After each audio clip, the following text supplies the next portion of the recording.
మకర రాశి వారికి ఈ వారం ఎలా ఉంది గురువుగారు? మకర రాశి వారికి 2 గ్రహాలు యోగిస్తున్నాయండి. లాభ చంద్రుడు, తృతీయ శని.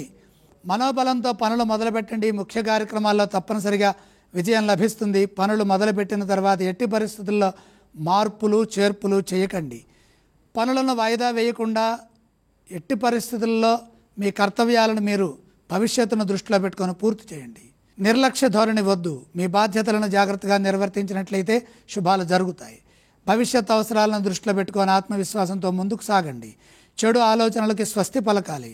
మానసిక ఒత్తిడికి గురి కావద్దు. ఉద్యోగంలో స్వల్పాటంకాలు గోచరిస్తున్నాయి. సామరస్య ధోరణితో ముందుకు సాగండి. ఓర్పును పరీక్షించేవారు ఉంటారు. మీ సహనం మిమ్మల్ని కాపాడుతుంది.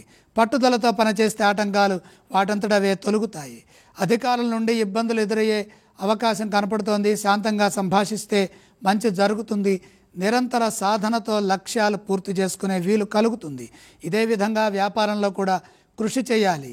వ్యాపారంలో సమస్యలు ఎదురుకాకుండా పరిస్థితులకు తగ్గట్టుగా పని చేయండి. విజయాలు వాటంతటవే వస్తాయి. ఆర్థికంగా జాగ్రత్తలు అవసరం. ఈ రాశి వారు ఏ స్తోత్రం పఠిస్తే బాగుంటుందంటారు? మనోబలంతో పనిచేయడం ద్వారా మంచి జరుగుతుంది కాబట్టి నవగ్రహ ధ్యాన శ్లోకాలు చదువుకోవాలి. ఈ రాశి వారు ఏ ఆలయాన్ని సందర్శించాలి? మనోబలంతో నవగ్రహాలని దర్శించండి. ఏవేవి దానం చేస్తే బాగుంటుంది గురువుగారు? నవగ్రహ పాదాల దగ్గర కొద్దిగా ప్రతి గ్రహం దగ్గర నవధాన్యం ఉంచి నమస్కారం చేయండి.